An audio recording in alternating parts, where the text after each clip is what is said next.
This video can absolutely change your life, and I know this because this information that I'm going to be sharing with you today is the exact information I've given to my clients who have credited me with transforming their lives and giving them a future they never anticipated ever having. It's so much better than they ever thought, and I've had people tell me that I should be charging millions of dollars for this information. So you're going to get it all right now for free, just 10 steps, and if you take action and you follow these steps for 30 days or so, you're going to notice a positive change in your life, and you're going to have an easier time achieving your goals. Now, how did I come across this information? Well, I started my self-development journey at around the age of 7 when I actually lost a sibling. She wasn't biologically a sibling, but I felt she was my sister.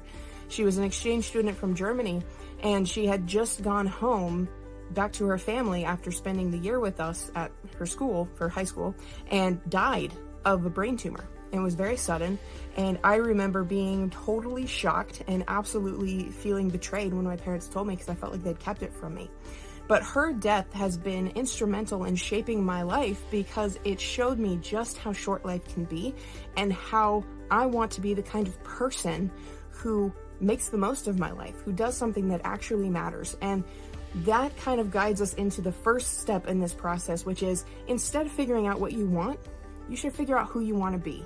And I'm going to tell this to pretty much anybody who asks me, because ultimately figuring out what you want is largely irrelevant. Yes, you may have these goals like I want to be wealthy, or I want a big house, or things like that. But the reality is those things are not what motivate you. Those are not the things that keep you going. So instead, you have to decide who you want to be. What person do I want to become?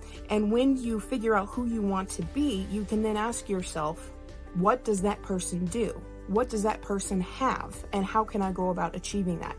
So rather than saying something like, I want to have $1 million in the bank, what you want to be looking at is, what are you going to do with that $1 million? So from my perspective, I want $1 million in the bank because I want to have the time to invest in other people. I want to have the freedom to be able to spend time with my family and invest in my relationships, because that, I believe, is what really matters in life.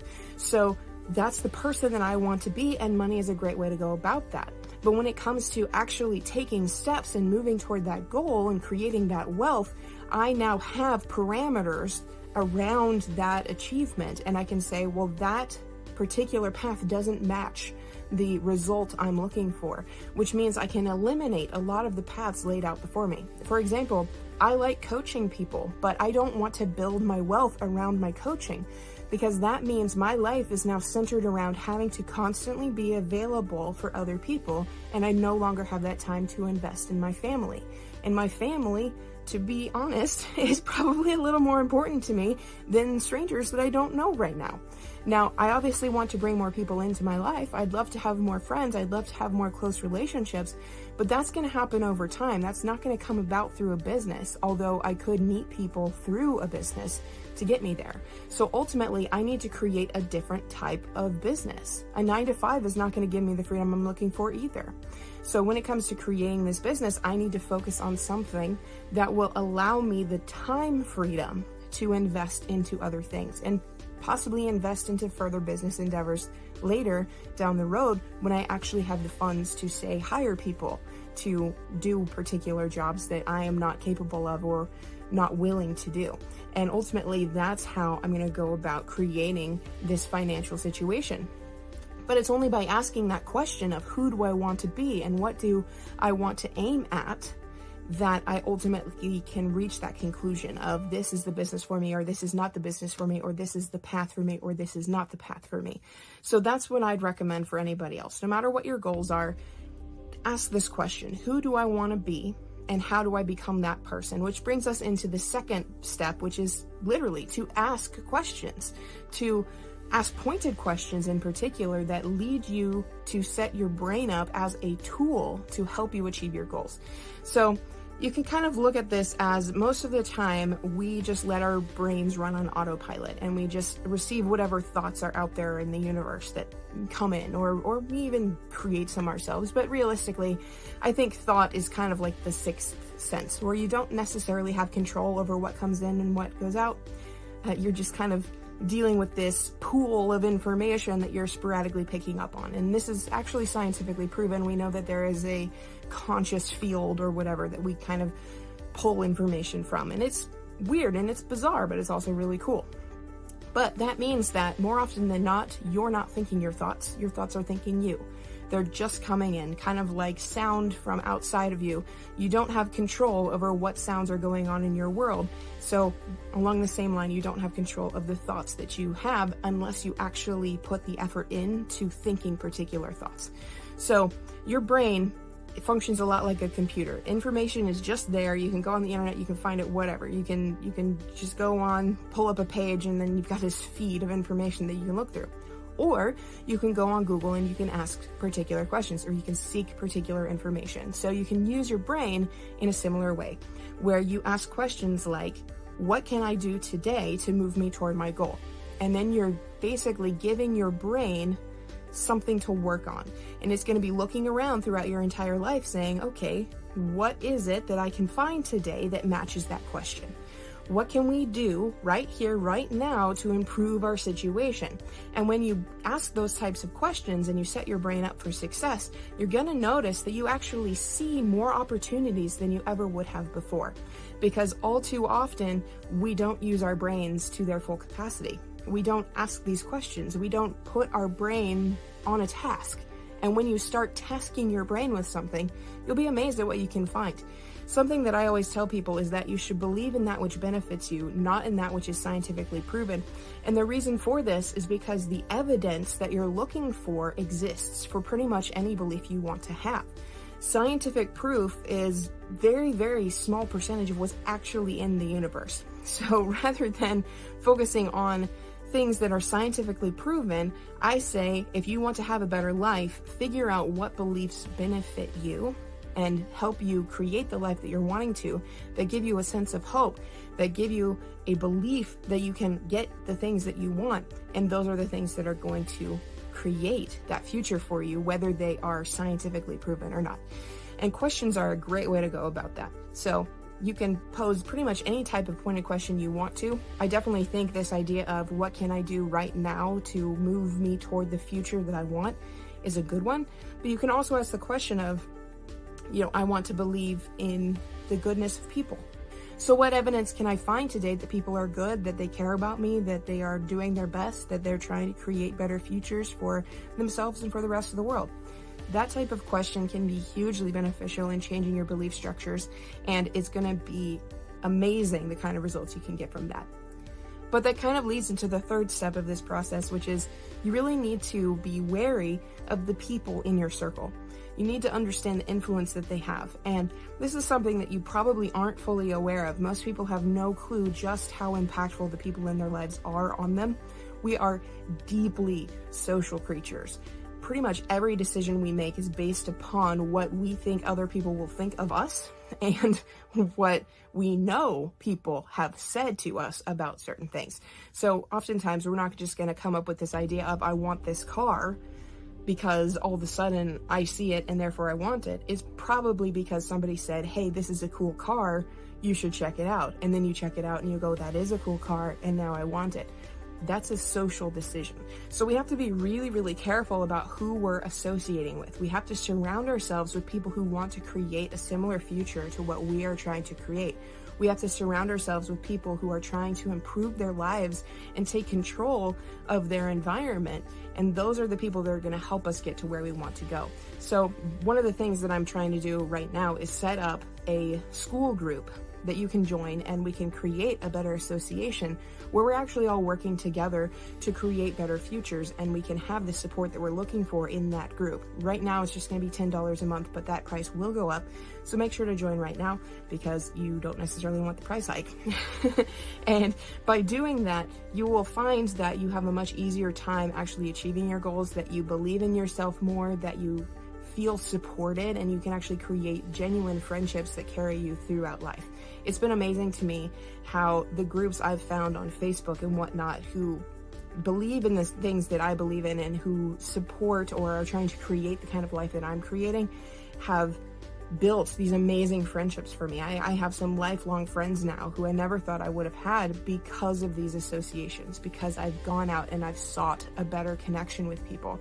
And now my life is moving in a direction that really is amazing to me. Like, I think our financial situation is just going to explode in the next couple of years because we now have the association to help us create that life. We have coaches who can help us. We have peers who are supporting us. We have people who believe in our capabilities, who believe that we can achieve this goal. And that is a hugely powerful thing. So you definitely want to be wary of your association, because if you've got the wrong people in your group, you're going to find it very, very hard to get past any of these roadblocks, because all of these people are basically telling you you can't. So you need to switch that association. You need to find people who do believe you can get past those. You need to find people who believe there is a better life on the other side and that you just need to keep going in order to reach that goal. Those are the people you want to be around. Now we're going to switch up a little bit, because the fourth step does not necessarily blend in as well as these other ones have so far. But this is just a daily practice that I think is hugely beneficial, because oftentimes we want to become more disciplined and we want to be more resolute in our lives and in our decisions. And oftentimes we think that that kind of resolution or that kind of discipline is something that's bred. There's something that we're like either born with or we're not born with, and it can't really be established. But I'm here to tell you that resolve is actually an emotion and discipline is an offshoot of resolve. So if you practice resolve on a daily basis, you're going to notice that you become much more disciplined, much more consistent, and much more capable. So I'm going to give you a little practice that you can utilize in order to practice resolve. And all that it really is waking up in the morning and saying the words, "Today I am resolved to," and then insert some particular goal or desire. You can even insert the questions that you utilized earlier. So, for example, I could say, "Today I'm resolved to find ways to improve my life. Today I'm resolved to take steps toward my future." And just by saying those words and feeling them for a minute, you're going to notice a strength rising up inside of you. And this is not an idea that I came up with by myself, by the way. This is something that I actually learned from a psychologist who studies addiction and how to help people past their addictions. And this is something that they practice, where they focus on the resolution, where it's like, hey, today I resolve to be healthier. Today I resolve to do X or Y. I don't know how well negatives work in this, so today I resolve not to smoke anymore. I don't know how well that would work. I know negatives can be a little bit flip-floppy, wishy-washy in the way that they interact with their body. But we can definitely say, today I resolve to go on a healthier path. Today I resolve to make good decisions for my health. And those kinds of things will definitely help you create not only the resolve and the discipline, but help you get the results that you're looking for. So that's just a little practice that you can utilize to create a better future. And it's hugely powerful, even though it's something really simple and really easy to do. So now we're going to move on to the fifth step, which is you need to utilize your emotions as a guide. They're kind of like your navigation system. And this is something that Abraham Hicks talks a lot about in her particular work, but I found it to be hugely powerful. And if you take some time to think about it, you probably will too. But essentially, oftentimes we think of negative emotions as bad, where we go, well, I have this negative thought and I need to stop it. I need to end it. I need to destroy this thing. I never want to have a negative thought again. These things are horrible. I need to stop being a negative person. But the reality is your negative thoughts or your negative emotions are actually telling you that what you're thinking isn't benefiting you. It's not meshing with your goals. So a negative thought is not a bad thing. It is an indicator that you need to shift your thinking in another direction, meaning that whatever it is you're thinking about is not benefiting you. So if you can start shifting that thought, if you can start implementing things that make you feel better, then you know you're on the right path moving towards your goals. A prime example of this, though, is I've got 2 children. And just this morning, my daughter asked me to make her a grilled cheese sandwich. And you may be able to hear them upstairs playing. They're not being very nice to each other. But she asked me to make her a grilled cheese sandwich. I made her a grilled cheese sandwich. I put it on the table, and then she screamed at me saying, "This is not what I wanted. This is not what I asked for."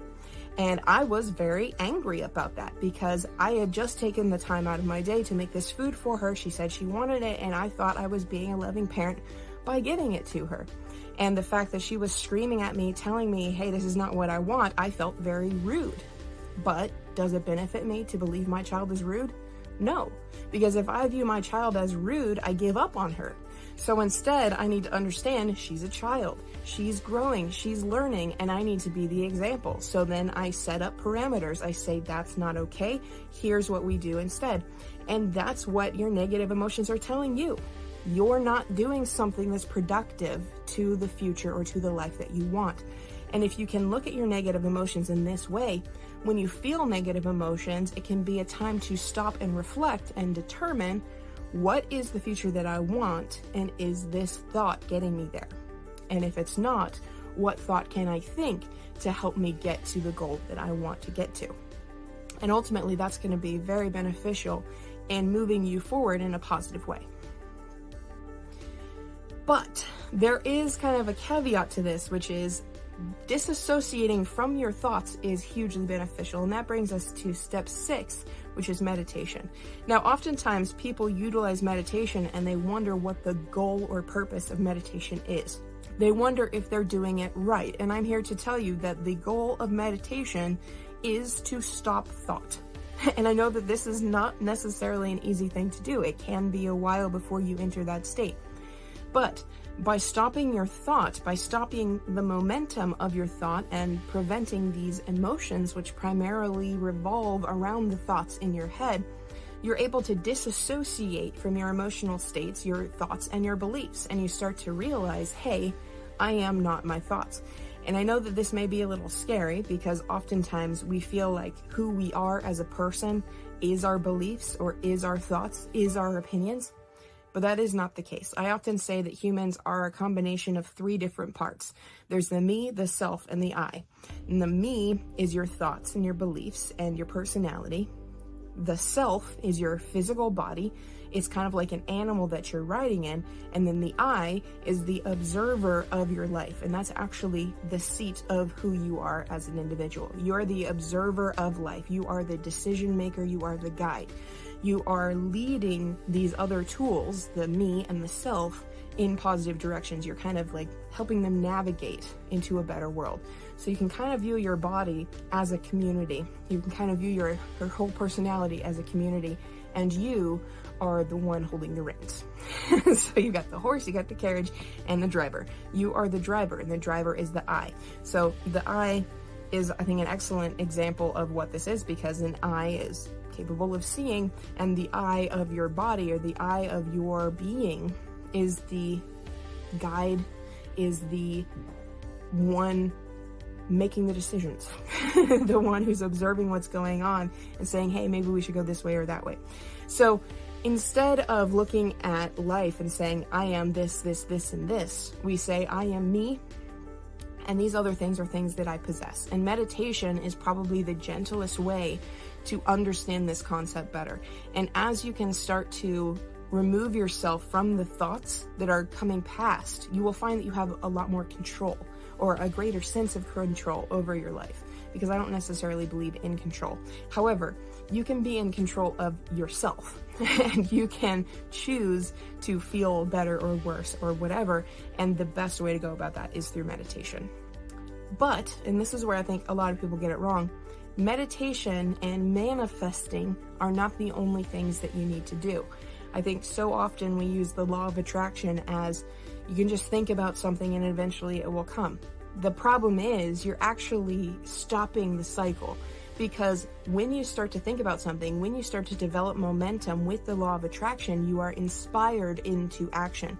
And if you say, well, I don't need to take action, you're actually stopping the process, pretty much dead in its tracks. So that brings us to step 7, which is you need to take action. You need to find ways, you need to find things to do on a daily basis that move you towards your goal. And the questions we ask in step 2 are going to be hugely beneficial in figuring out what steps you need to take, because you will start to task your mind with coming up with productive steps, and then you're going to have these steps in your head and you're like, hey, that's a good idea, I should do that. Hey, that's a good step, I should do that. And every time you take action, it moves you a little bit closer to your goal. So you can kind of think of achieving goals as driving from one city to another. You're going from California to New York, And every time that you step on the gas pedal, you get a little bit closer.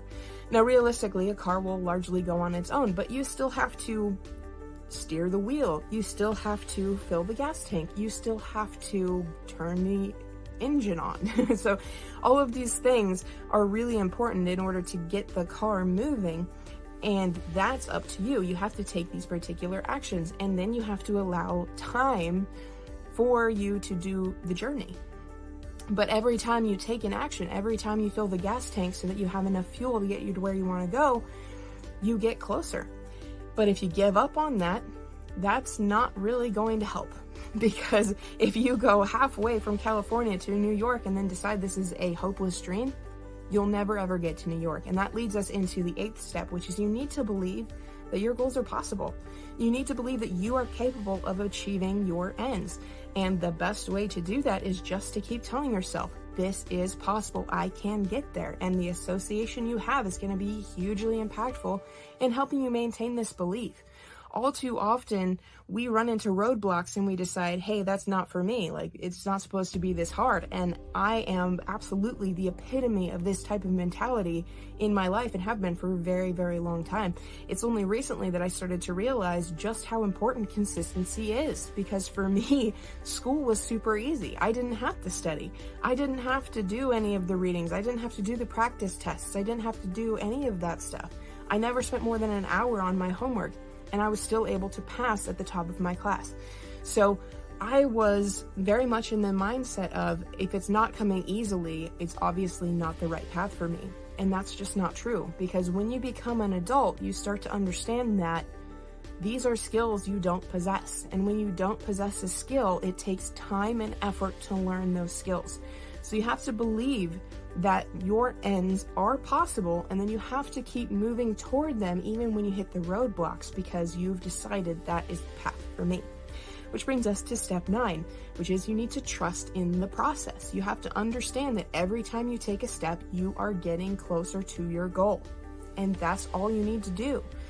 Just focus on putting one foot in front of the other and trust that you will eventually reach the end. You will eventually reach the destination, but you can't turn around and go back.